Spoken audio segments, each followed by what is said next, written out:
Doctor A के सिंह और आज फिर हम अपने यूजीसी नेट पॉलिटिकल साइंस की तैयारी करेंगे। और पॉलिटिकल साइंस में आपका आज का टॉपिक क्या है? पारिस्थितिकवादी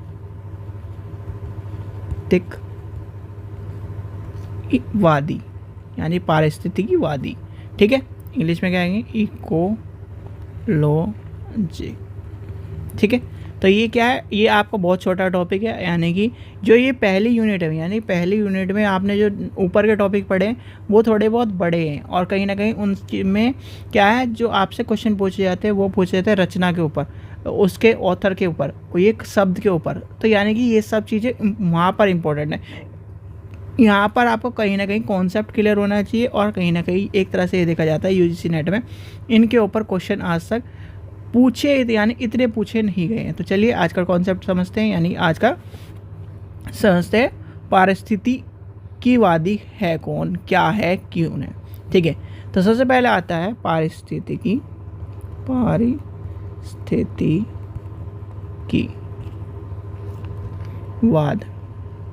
ठीक है, पारिस्थितिकीवाद। अब पारिस्थितिकीवाद है क्या? पहले लिखने से पहले समझ लीजिए, पारिस्थितिकीवाद एक नई राजनीतिक विचारधारा है जो इस स्थिति पर आधारित है कि गैर मानव दुनिया, यानी कि गैर मानव दुनिया नैतिक विचारों के योग्य है। क्या कहता है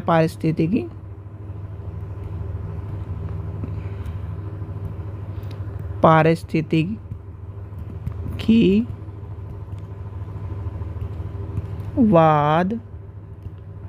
एक नई राजनीतिक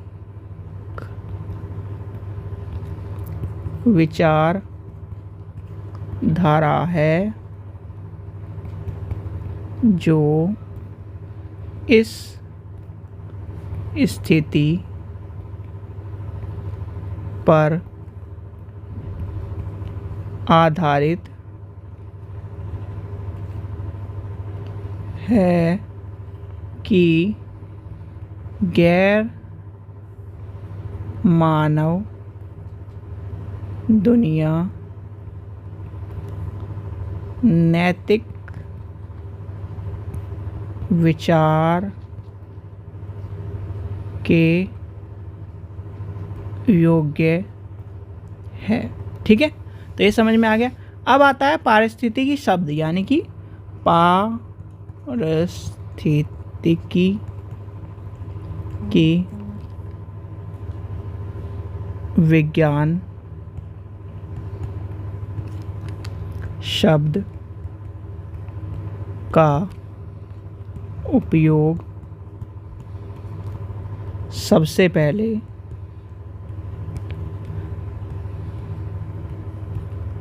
1870 में जर्मनी प्राणशास्त्र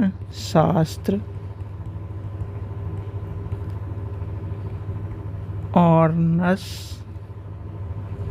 हैक द्वारा किया गया था।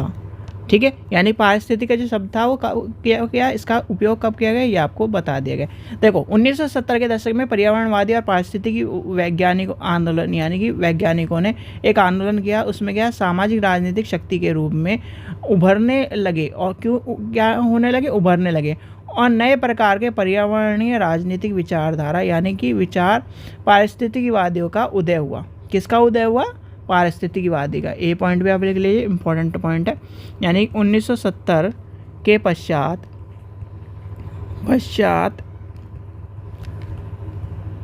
पर्यावरणवाद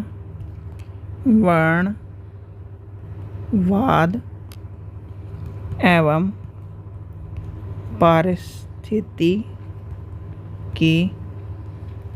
वैज्ञानिक आंदोलन एक सामाजिक राजनीतिक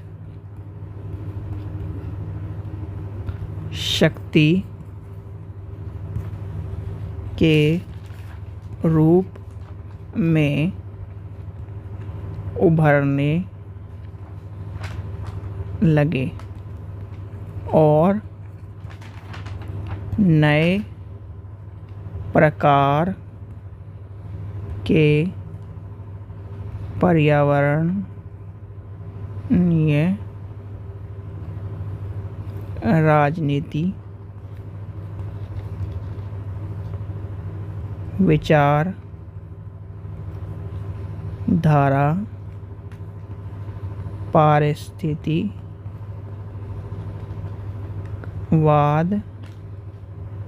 का उदय हुआ। ठीक है, यहाँ तक का कॉन्सेप्ट समझ गए। अब यानी पारिस्थितिकी जो बात कर रहा है, पारिस्थितिकीवाद क्या कहता है, जो यानी कि पर्यावरणीय जो स्थिति आई और जो क्या है पारिस्थितिक वैज्ञानिक थे, उन्होंने एक मुहिम छेड़ी और उसके मुहिम के छेड़ के क्या हुआ, पारिस्थितिकीवाद का उदय हुआ। अब पारिस्थितिकी यानी पारिस्थितिक के प्रकार है को आपको पढ़ेंगे, यानी पारिस्थितिकीवाद के प्रकार। मेनली छोटा ही टॉपिक है तो इसमें ज़्यादा चीज़ आपको देखने नहीं मिलेगी। पारिस्थितिकी के प्रकार, तो पारिस्थितिकी के प्रकार क्या है? सबसे पहला है डीप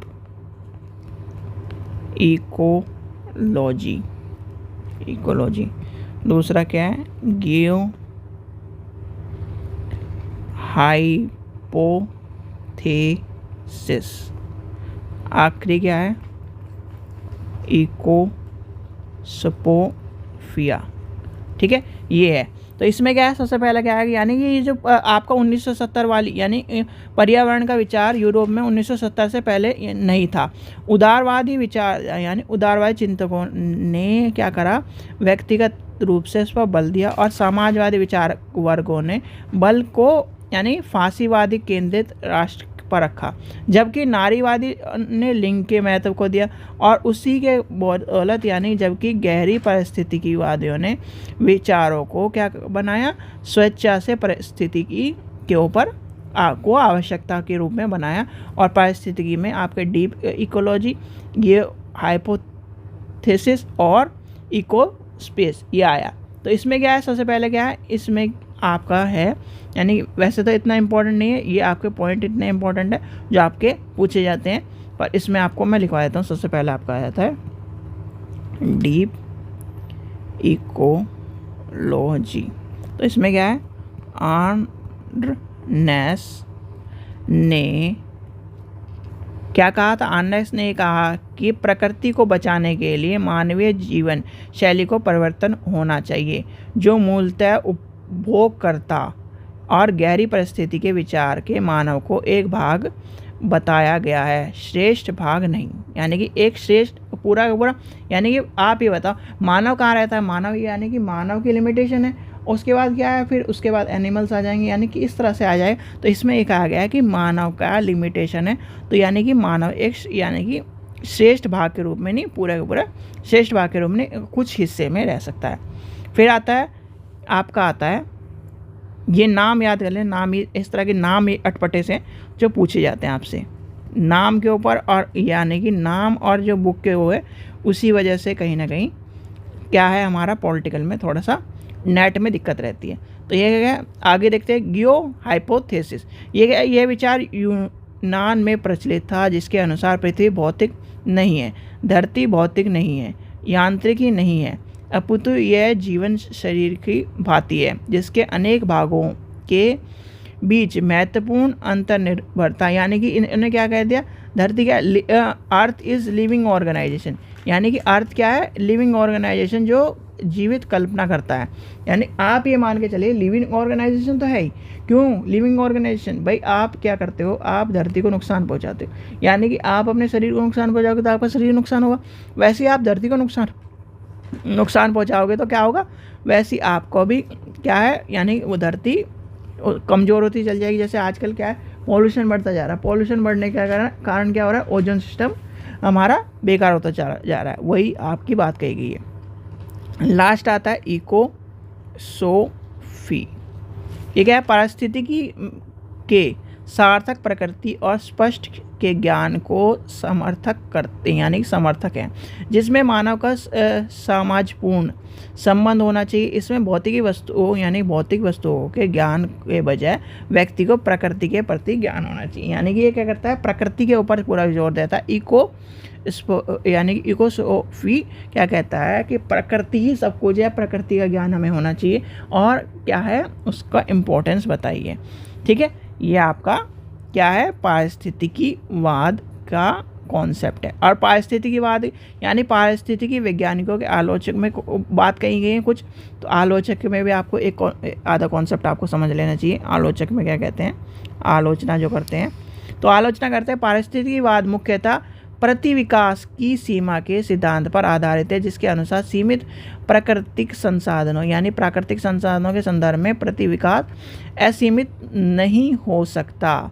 फिर दूसरा क्या कहता है, पारिस्थितिकीवाद अपनी विचारधाराओं में मानव केंद्रित विकास के अवधारणाओं को आलोचना करता है और मानवता यानी मानता है कि वह अगर विकास को सतत बनाना है तो मानव को केंद्रित नहीं होना चाहिए। ये कहते हैं आलोचना, यानी कि आलोचना का जो करते हैं ये बात कहते हैं। फिर यानी कि आखिरी में आपको पता है 21वीं शताब्दी पारिस्थितिकीवाद एक परिवर्ती विचारधारा है जो के रूप में माना जाता है, जिसमें सरकारी नीति, जनचेतना, वैज्ञानिक तकनीकी विकास और ये सब चीज़ें आपको जनसाधारण में कम उभरी मिलेंगी। और इसी कारण से इसका क्या है, आपको देखने के लिए यानी अंतिमवादी विचारधारा के रूप में इसको कहीं ना कहीं नकारा सा जा रहा है। ठीक है, तो ये आज का टॉपिक था जो आपको कहीं ना कहीं समझना था। आशा करता हूँ आपको वीडियो पसंद आई। वीडियो पसंद आई तो लाइक करें, चैनल को सब्सक्राइब करें, वीडियो को ज़्यादा से शेयर करें। Thank you.